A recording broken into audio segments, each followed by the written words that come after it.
Pronto. Então, pessoal, sejam todos bem-vindos. Quero apresentar para vocês uma colega e amiga, né, a Amélia. Ela possui graduação em Psicologia pela Universidade Católica de Pelotas, mestrado em Educação pela Universidade Federal de Pelotas e doutorado em Educação pela Universidade do Vale do Rio dos Sinos. Ela tem nesse doutorado, ela tem um estágio de doutorado sanduíche na Universidade do Porto, em Portugal, e depois ela fez ainda um pós-doutorado em Educação pela Universidade Federal de Pelotas. Ela é professora associada por pouco tempo, porque em breve vai virar titular, na Universidade Federal do Pampa, onde ministra os componentes curriculares de educação inclusiva, produção de recursos acessíveis e psicologia da educação, nos cursos de graduação e mestrado profissional em ensino de ciências, que agora tem o doutorado também. E o título mais importante, Mãe do João e da Lelê. Então, vou deixar vocês agora com a Amélia, que vai falar um pouco sobre essas experiências, esse manual que surge das experiências feitas aqui no Planetário da Unipampa. Está contigo, Amélia. Obrigada, Guilherme. Inicialmente, eu quero agradecer a presença de todos vocês, mas também entendo que é importante fazer um agradecimento público ao Guilherme. Eu sou psicóloga de formação, eu sempre trabalhei com a temática da educação especial inclusiva, mas a minha entrada no Planetário nasce pela generosidade do colega Guilherme em sempre entender, né, que todos os colegas são capazes de colaborar com o Planetário. O Planetário da Unipampa, ele é um espaço de divulgação científica muito importante na nossa região, né, tanto para a nossa cidade, quanto para cidades circunvizinhas, né, e mesmo no nosso estado. E ele é resultado de muito empenho do professor Guilherme.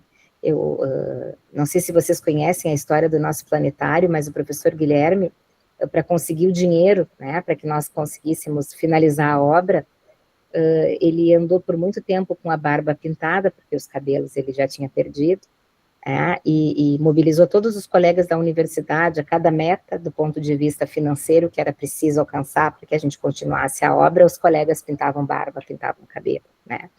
Então, esse colega, que foi o grande entusiasta, né, da temática na universidade, ele tem uma característica de muita generosidade, né, e sempre me convidou a fazer parte dos projetos, né, que ele lidera, é uma referência para todos nós, enquanto universidade, sabemos que é uma referência para vocês que são da área. E ele me convidou logo no início da construção do nosso planetário para que nós pudéssemos pensar a questão da inclusão dentro do planetário.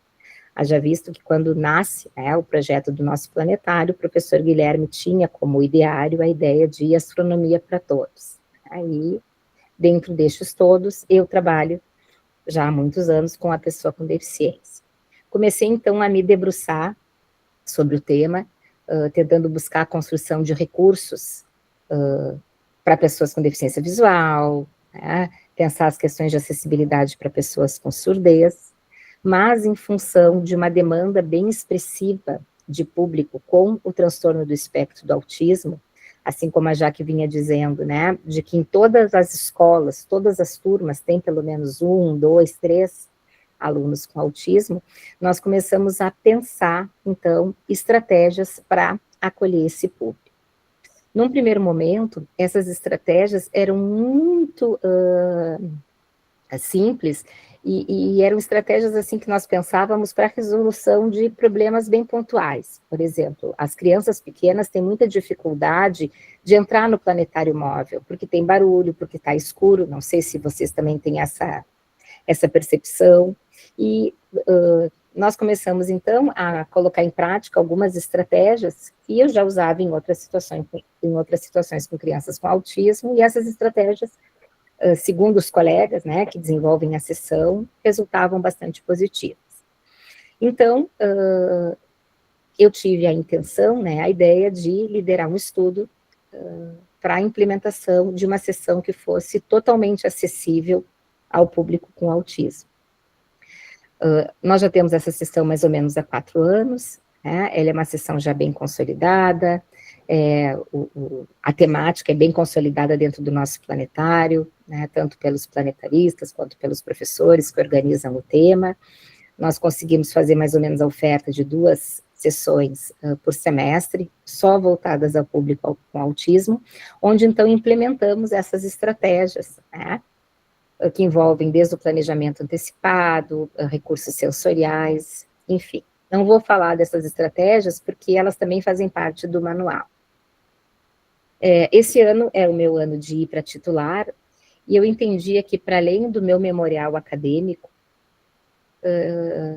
para fazer valer esse título, eu precisava trazer uma contribuição que ultrapassasse os muros da universidade, né? E aí, eu comecei a estudar dentro de planetários, né, do nosso país, e planetários do mundo todo, buscando, né, se existiam práticas voltadas ao público autista. Vi que no nosso país são práticas muito incipientes, mas que existem boas estratégias em planetários de outros países.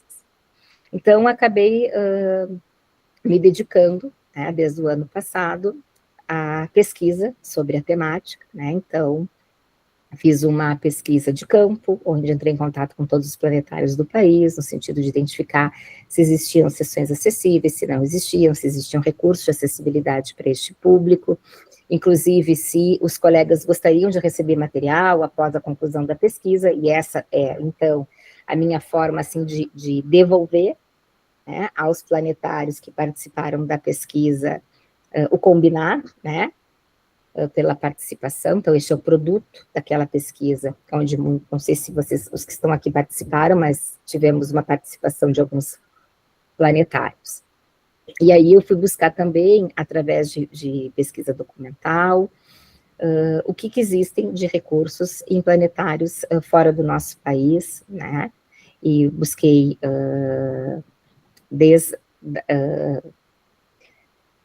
eu não sei como é que chama, agora me fugiu, Gui, a Associação Interamericana de Planetários, né?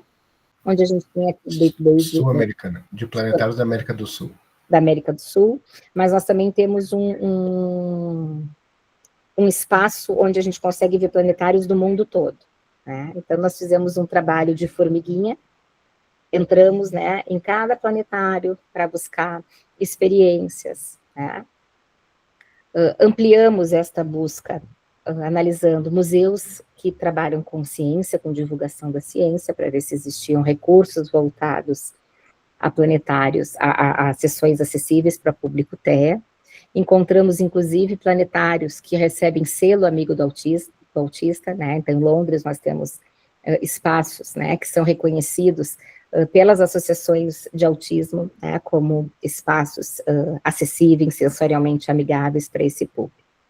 E aí o que eu fiz foi tentar juntar, né, todos estes recursos, a experiência da Unipampa, mas também todos os recursos que são oferecidos nos outros planetários e nos outros museus, né, para tentar construir um guia, compilar e auxiliar os planetários do nosso país e, quiçá, né, de outros países, em estratégias de implementação para o público com autismo, né, estratégias acessíveis para público com autismo. Então, o que eu tentei escrever foi um manual, né, orientações para implementação de sessões acessíveis ao público autista em planetários móveis e fixos.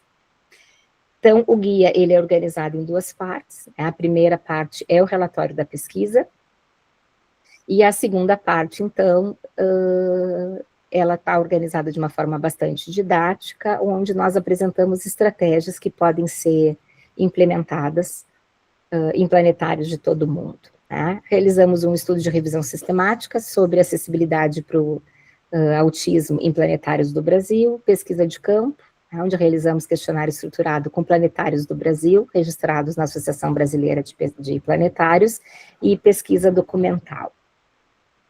E produzimos, então, esse conjunto de orientações, né, que podem tanto se adequar a planetários móveis quanto a planetários fixos.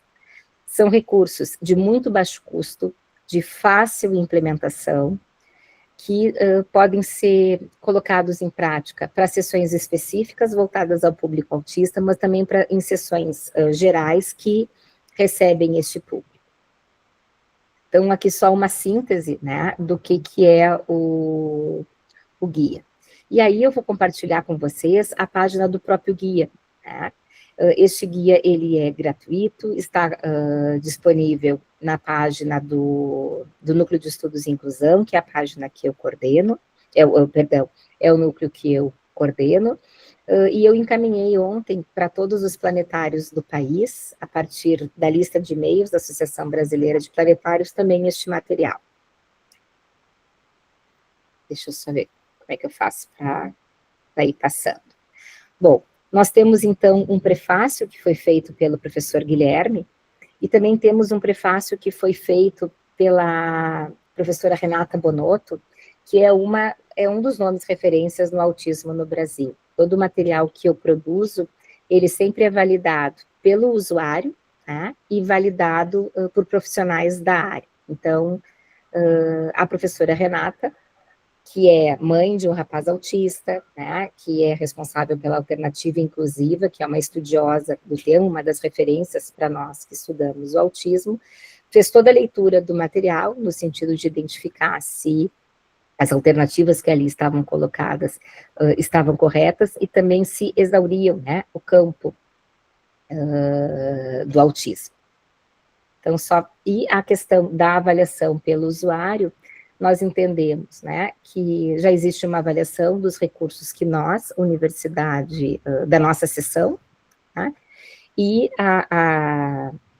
as outras, principalmente na Europa, nos Estados Unidos, existem também mecanismos por essas instituições já de validação destes recursos, e como eu havia falado, muitos destes espaços, eles recebem o selo amigo do autista, né? Então, quer dizer que as estratégias que estão implementadas nestes locais para o público autista, elas são avaliadas, né, e identificadas como estratégias adequadas para este público. A nossa experiência, né, ela recebeu em 2022 o prêmio Arini Enon, né, pela Associação Brasileira de Planetário, talvez pela recenticidade do tema, pela novidade do tema neste campo, né, que é muito mais de vocês do que meu, né, então eu entro aqui como alguém que vai trabalhar com acessibilidade como um tema transversal, tá, e que hoje, cada vez mais, ele precisa estar interiorizado, né, não só por nós, que somos os profissionais de educação especial e inclusiva, mas também por espaços como os espaços de divulgação da astronomia, divulgação da ciência. Uma questão interessante é que a literatura vai trazer como hiperfoco da pessoa com autismo os temas relacionados à ciência e os temas relacionados à astronomia, planetas, as estrelas, né? Então, o campo da astronomia, ele é um campo que por si só atrai muito o interesse do público com autismo, né? O que também justifica a necessidade de nós termos práticas que sejam responsivas às necessidades deste campo. Como eu havia falado, eu vou passar rapidamente, né? Eu trago todo o resultado da pesquisa, o relatório da pesquisa, né, com planetários que responderam que têm sessões específicas, planetários que dizem que não tem nenhuma sessão, planetários que têm apenas recursos, as práticas, né, que estes planetários eles desenvolvem. Então, tentei fazer, né, este compilado. E montei também um quadro, né, de em todo o mundo, quais são os planetários que têm sessões acessíveis ao público autista e quais são os recursos que essas sessões utilizam, né? Então, vocês estão vendo um quadro onde a gente tem o nome do planetário, a localização, né, a cidade, o país, os recursos, né, que estes planetários adotam e o site, até para que vocês possam, né, se há interesse, conhecer o trabalho específico destes planetários. Então, com base nestes resultados da pesquisa, da nossa prática, né, e o que existe em planetários de todo o país, é que eu organizei o guia. Então, nós começamos lá, desde zonas de embarque e desembarque, então a importância, né, de que nós tenhamos zonas de embarque e desembarque que estejam próximas ao planetário, que nós tenhamos marcação de zonas de estacionamento, né, específicas, vagas específicas para o público autista. Trago símbolos de acessibilidade que precisam estar colocados, né? Hoje a gente tem um símbolo internacional de acessibilidade, que é este primeiro. Nós temos o símbolo da fita, né, do autismo, que talvez seja o mais conhecido, mas hoje os autistas preferem também o símbolo do infinito, né, porque essa ideia de quebra-cabeça traz uma certa ideia capacitista, né, quer dizer, existe algo errado na cabeça desse sujeito autista, né, que não se encaixa.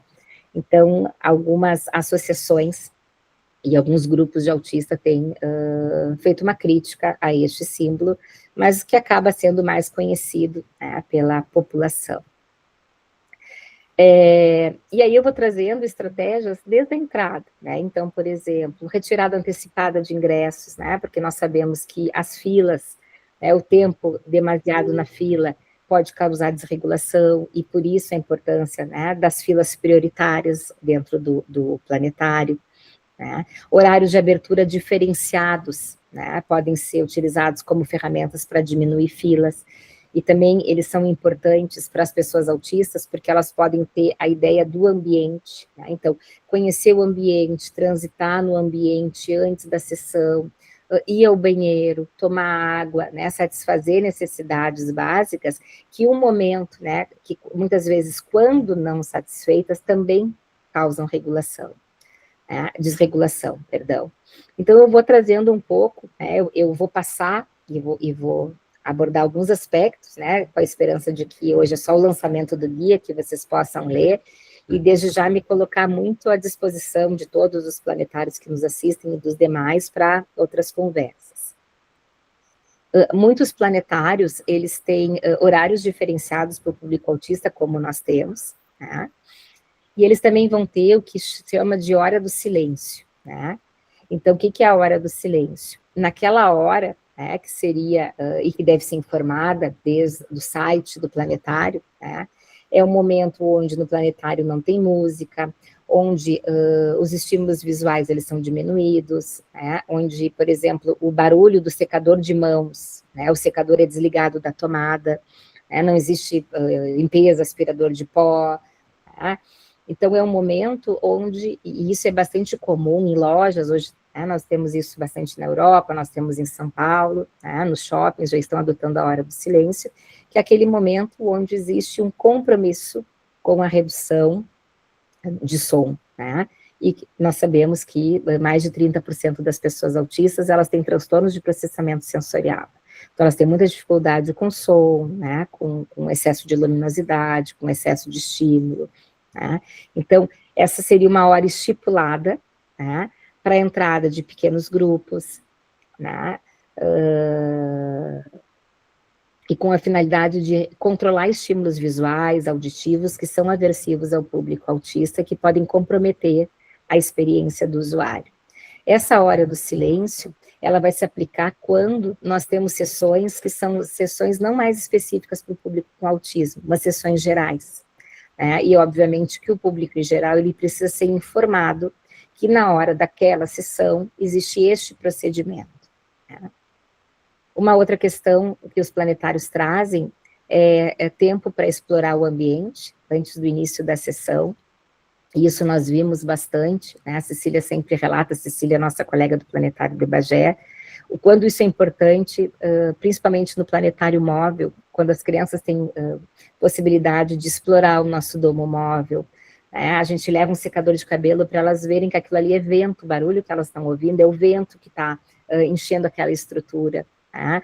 Que aquele espaço, ele está com luz, elas podem entrar, conhecer o espaço, e que depois elas vão ser avisadas quando a luz terminar, né? Então, esse tempo para explorar o ambiente no início da sessão, ele ajuda na regulação do autista, porque o autista precisa de previsibilidade. Quanto mais previsibilidade, né, no ambiente, menos o risco, né, de desorganização, de desregulação.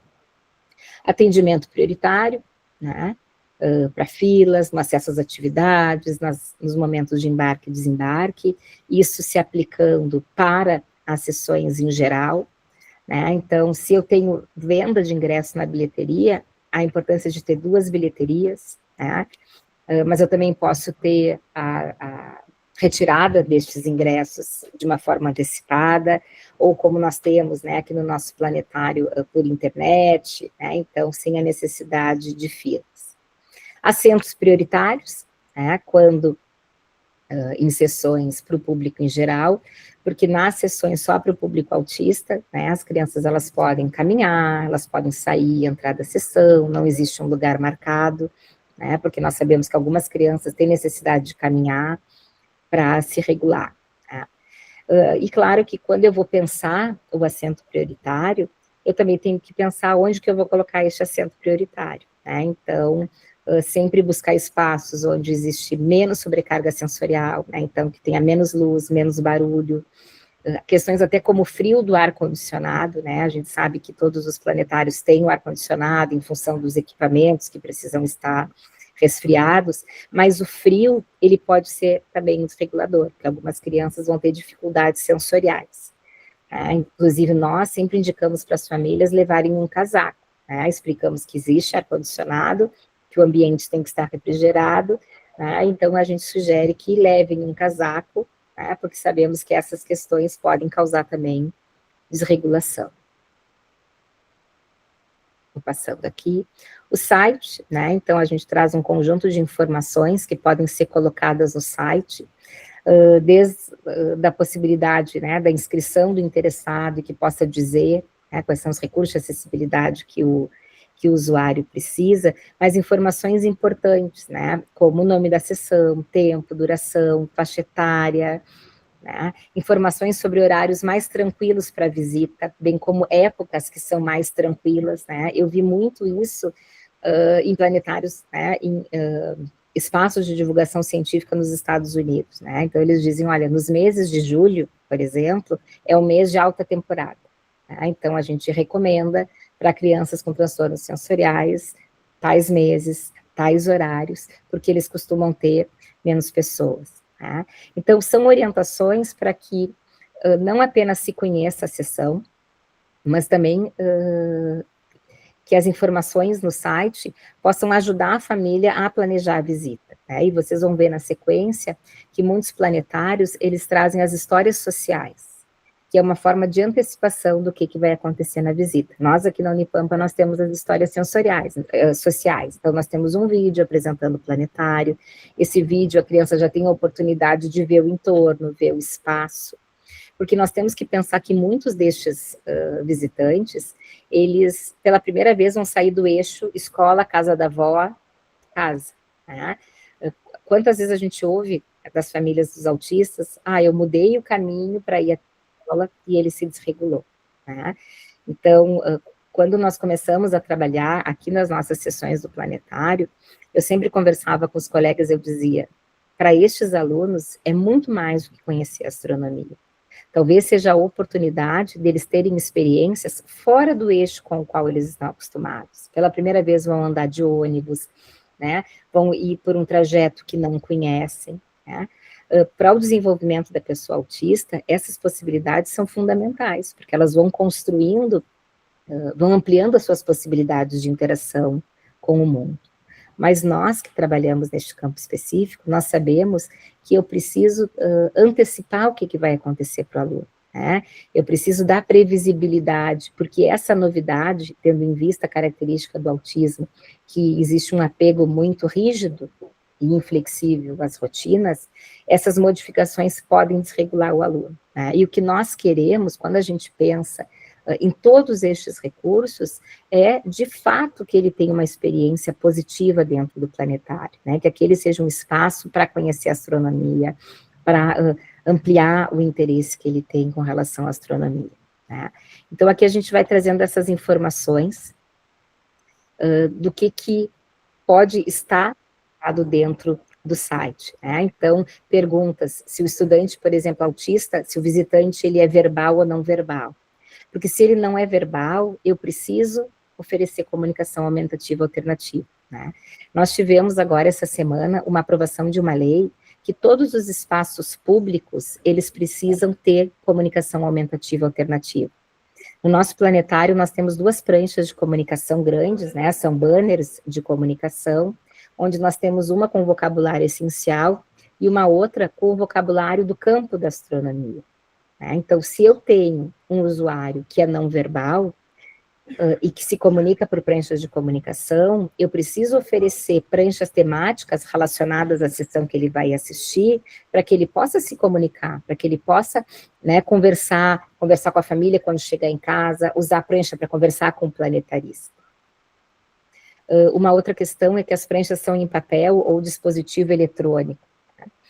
Quando eu comecei a fazer a pesquisa, a primeira notícia que eu encontrei era assim: o planetário de tal lugar não permitiu que o estudante autista entrasse com seu tablet de comunicação, né, em função da luminosidade que o dispositivo forneceria, né, e que atrapalharia a projeção da sessão. Isso é um disparate, né, o que acontece no Brasil, pelo menos, né, nós temos o direito à tecnologia assistiva, então, se esse é o recurso de comunicação do usuário, ele vai entrar com o celular, né, ele vai abrir o celular, porque ele precisa desse recurso para poder se comunicar, né? O dispositivo eletrônico é a voz da pessoa com autismo. Mas claro que nós podemos orientar que diminua a luminosidade, nós podemos usar estratégias simples, como colocar o recurso dentro de uma caixa de sapato, né? Então, a tampa entreaberta não vai prejudicar o que acontece na sessão, né? Então, são algumas alternativas que nós vamos apresentando aqui. Depois, apoio visual, né? Na maioria dos planetários estrangeiros, né? Vocês vão ver que, principalmente Espanha, usa muito o apoio visual. O que a literatura nos traz sobre a pessoa com autismo? Nós temos muitos autistas que são pensadores visuais. E nós sabemos, né, que a comunicação, a linguagem para fins comunicativos, né, não é que o autista não fale, ele fala, né, muitas vezes ele não fala, mas quando ele fala, a dificuldade está em manter a troca, manter o diálogo, né?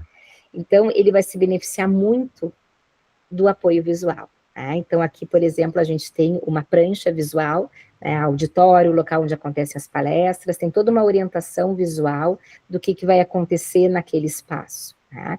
Por quê? Porque o aluno autista com uma característica, né, de um pensador visual, ele consegue captar muito mais a informação visual do que a informação dada de uma forma verbal, né, oralmente, por um interlocutor. Trazemos também as questões de linguagem simples, né? Quer dizer, como é que devem ser escritos os materiais, né, sobre o planetário, os materiais sobre divulgação da ciência, né, de acordo com este público. Trazemos mapas sensoriais, né? Isso é uma característica bem presente no Reino Unido, por exemplo.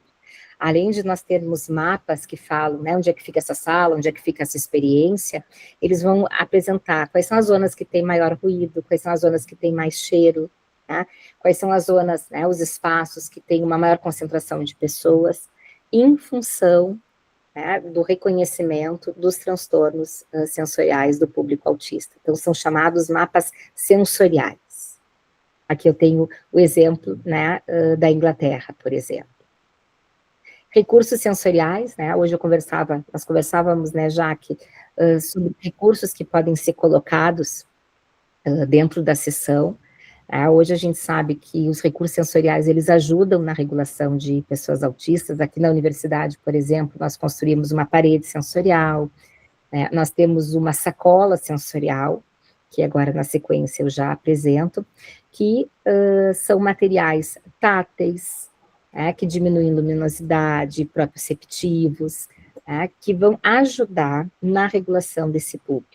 Então, nós sabemos que muitas crianças, por exemplo, para se acalmar, até para conseguir dormir, elas precisam de cobertores ponderados, que são cobertores com peso. Então, no nosso planetário, por exemplo, nós temos almofadas com peso, feitas de uma forma muito singela, uma minhoca de TNT com arroz dentro, né, e que é colocada sobre as pernas da criança. Então, essa pressão, os estudos mostram, que diminui muito a ansiedade, né? Assim como os abafadores de ruído, nós temos, por exemplo, as lanternas, que as crianças podem usar se ficam com medo do escuro, os brinquedos táteis, né? Então nós oferecemos esses fidgets. Então, o planetário, nós não temos uma sacola sensorial, mas a gente tem uma caixa com estes recursos que, no momento que a criança desregula, Os pais, né, podem oferecer isso para o filho, o planetarista oferece isso para este usuário. Então, aqui a gente traz um pouco destes recursos sensoriais e a nossa sacola sensorial, né? Este foi um material que o núcleo que eu coordeno, nós participamos de um edital da nossa cidade, voltado a um fundo social, e conseguimos, então, montar 30 sacolas sensoriais para o planetário de Bagé, que podem ser usadas nas sessões do planetário fixo, quanto, né, nas sessões do planetário móvel, que percorre várias cidades. O que tem nessa sacola?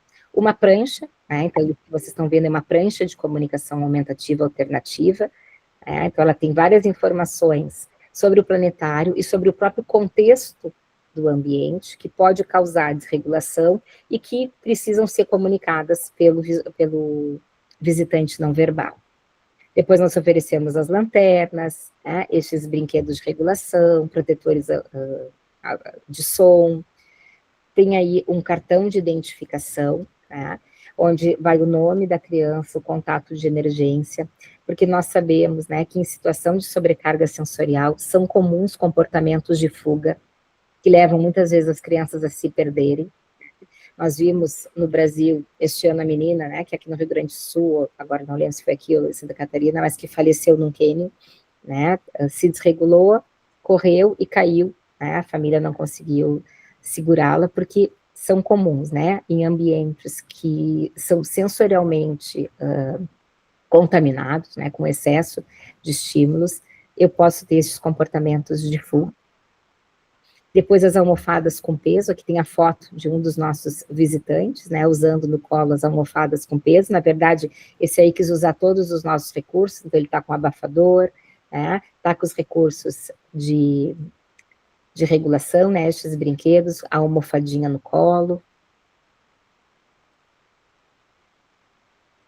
Os materiais de antecipação da visita, tá? Desde a legislação da Lei Brasileira de Inclusão, toda a legislação com relação à escolarização da pessoa com autismo, e também a literatura sobre o tema, fala da necessidade de antecipação das situações para a pessoa, para o público autista. Tá?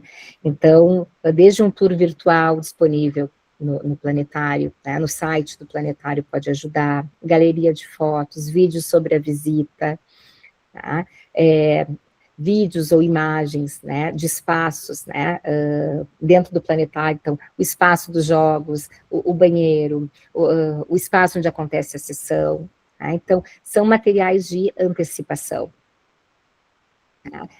A antecipação, muitas vezes, também do que acontece, né? Então, o mediador, o planetarista mediador, poder dizer para a criança, agora eu vou apagar a luz, né? Agora eu vou passar a sessão.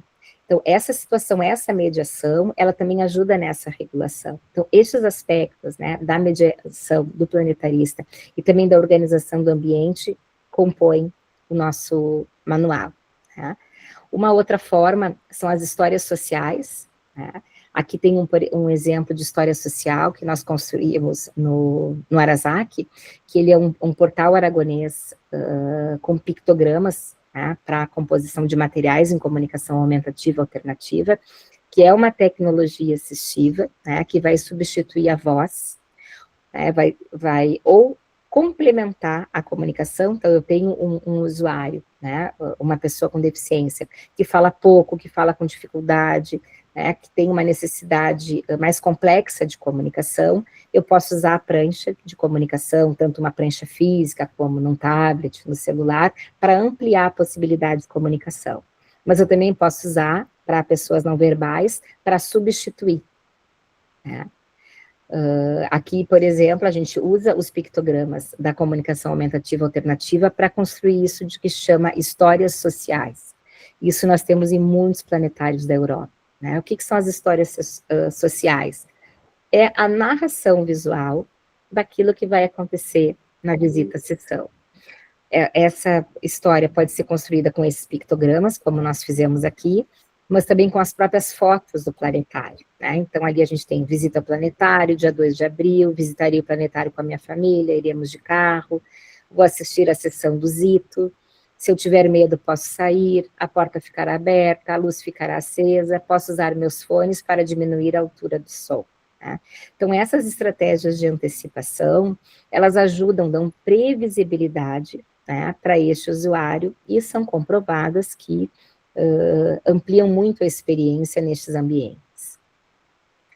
Aqui nós temos o modelo de história social que nós temos lá no nosso site, né, e vocês vão ver aqui com fotos, né, da sessão, do nosso espaço interno.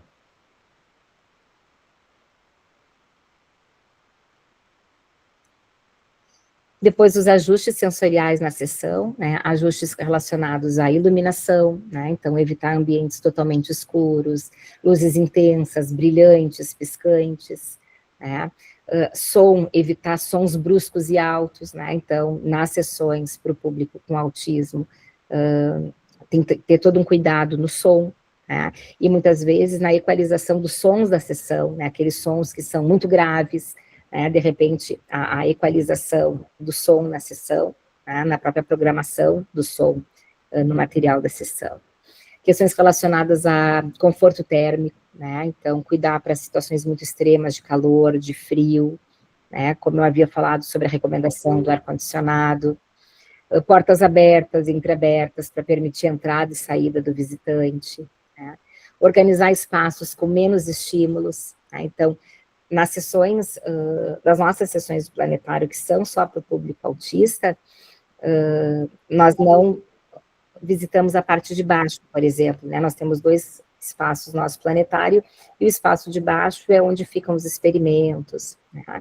Nós preferimos usar só a parte de cima, né? No nosso caso, a gente divide, na maioria das vezes, a sessão em 2 partes, damos um tempo para a criança lanchar, né, brincar, ir para as salas para os espaços de regulação sensorial, para que consigam voltar, então, para a sessão. Espaços de regulação sensorial, né, nós sabemos que diferentes estímulos ampliam, né, comportamentos repetitivos, as falas desordenadas, agressividade contra si, contra os outros. Então, nós temos, por exemplo, no nosso campus, a Sala do Silêncio, né, que é um espaço onde os nossos estudantes com autismo da universidade podem procurar. Há pouco nós tivemos o CIEP, que é o nosso Seminário de Ensino, Pesquisa e Extensão, e tivemos uma busca bem intensa dessa sala, pelos visitantes do campus com autismo, né, porque a sobrecarga sensorial requer um espaço de silêncio para não causar desregulação, né. Ou daqui a pouco, um espaço dentro do planetário para que aquela família possa se retirar, possa sair, né? Nestes espaços de regulação sensorial, puffs, materiais sensoriais, né? A gente tem visto isso nos clubes de futebol no nosso país, nos shoppings, né? Então, a gente traz um pouco disso aqui no nosso guia. Limitação do número de visitantes, né? Então, em dias e horários especiais para o público autista, limitar público. Treinamento das equipes, né? Então, desde treinamento para o uso da comunicação aumentativa alternativa, para o manejo de situações de crise, para o treinamento, né, na mediação da sessão. Orientações sobre a mediação do planetarista, né, desde atentar para o volume da voz, antecipação verbal do que vai acontecer na sessão, né, ter paciência, esperar a criança falar na altura dos olhos, buscar contato visual, né, então a gente vai trazendo algumas dessas orientações aqui no material também. Os ajustes no ambiente, né, então desde secador de mãos barulhentos nos banheiros, nos dias de visita de público autista, usar toalha de papel, né, reduzir música, o volume de som ambiente, né. Então, alguns destes cuidados. Informações para o público geral sobre que aquela é uma sessão específica para o público com autismo, né? E quando eu comecei a organizar a sessão, na mesma época, eu escrevia um livro sobre os direitos da pessoa autista, e eu escrevi esse livro muito a partir dos depoimentos das famílias, né? Então, eu fazia roda de conversa com famílias de autistas, para tentar identificar quais eram os direitos, né, que as famílias não tinham acesso. E eles diziam, assim, muito que nos espaços, né, as pessoas, como o autismo não tem cara, as pessoas não entendiam o comportamento da criança, né, ou do adolescente, e ficavam, que guri mal educado, né, não para de pular na fila, né, quando na realidade a criança está pulando para se regular. Então, uma questão importante é informar o público geral, né, de que aquela é uma sessão para este público. Então, ele vai caminhar, às vezes ele grita, né, às vezes ele fala, e ninguém fica no psh, psh, psh. E isso nas avaliações que nós recebemos das famílias, tanto na nossa sessão quanto na sessão de cinema, né, que havia falado anteriormente que nós temos na cidade uma sessão específica de cinema para o público autista, que é organizado pelo núcleo que eu coordeno, o Núcleo de Estudos em Inclusão. O que os pais mais falam é isso, ninguém faz psh, né, as pessoas compreendem que o comportamento é adequado, né, e realmente aquele é um espaço para ele se divertir, né, então o que a gente quer é que as famílias estejam felizes naquele espaço, né, sem estar preocupados com o que os outros vão pensar com relação aos seus filhos. O uso do cartão de identificação, principalmente em planetários grandes, né, onde muitas vezes pode causar algum constrangimento a questão da prioridade na fila, né, do comportamento do usuário, mas também até em situações de crise, onde esse usuário se desorganize, tenha comportamento de fuga, né. Obviamente também o treinamento de toda a equipe, né? Aqui na universidade, por exemplo, quando nós temos as sessões que nós recebemos em instituições, eu converso lá com o porteiro, olha, nós vamos receber crianças autistas, né, então, qualquer coisa tu tens que nos chamar, se tu vê uma criança sozinha, perdida, né, até como é que é a mediação com essas pessoas, né, então a gente tenta também trazer aqui no manual. Questões relacionadas à alimentação e consumo de bebida, né, então, se é um espaço grande, onde existe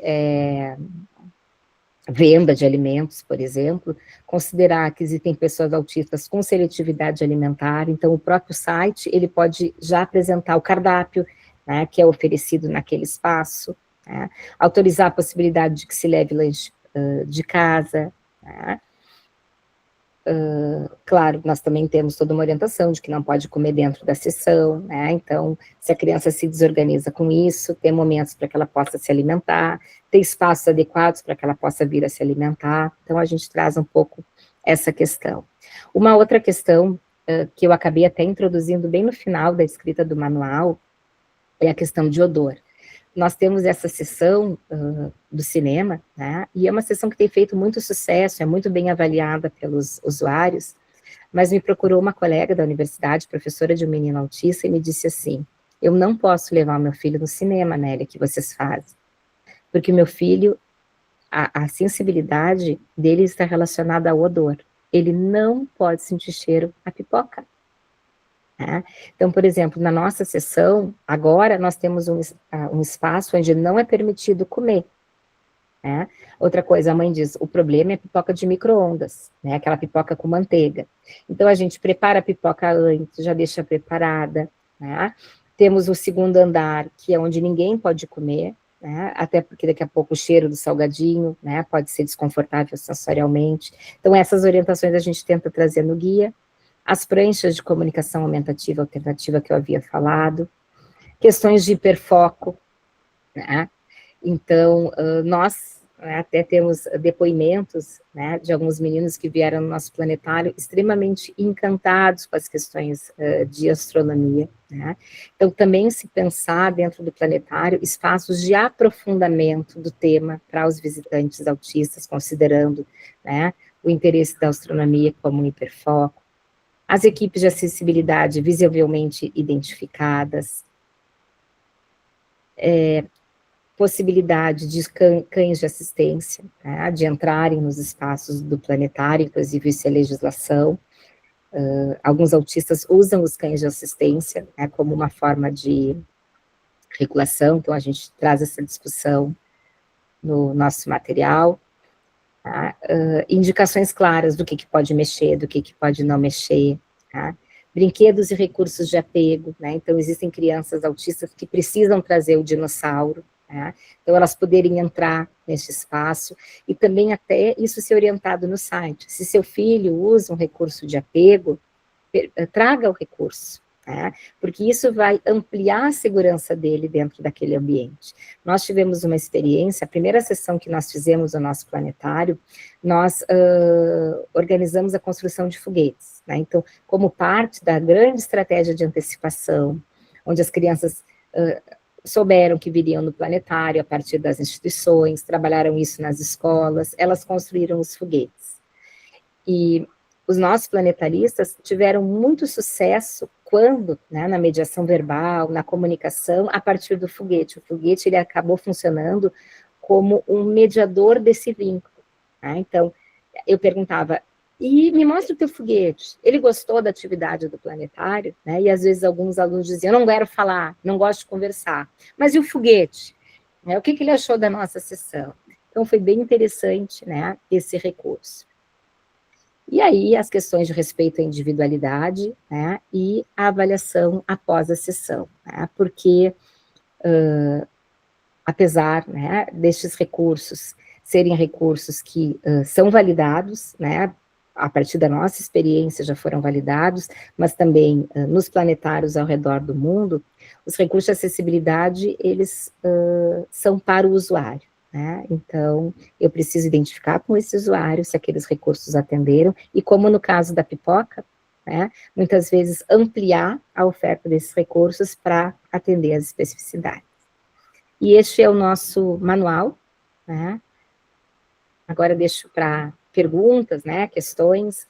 Eu quis fazer uma abordagem geral, não ia ficar, né, senão seria muito extensa a conversa, né, mas essa é a ideia desse material que nós produzimos, com a intenção de que colabore para o trabalho de vocês. Obrigado, Amélia. Eu já fui lá no site, já peguei o link, já estou colocando no chat aqui o link do material, para o pessoal que estiver interessado. Obrigada. Eu vou parar a gravação. Às vezes alguém prefere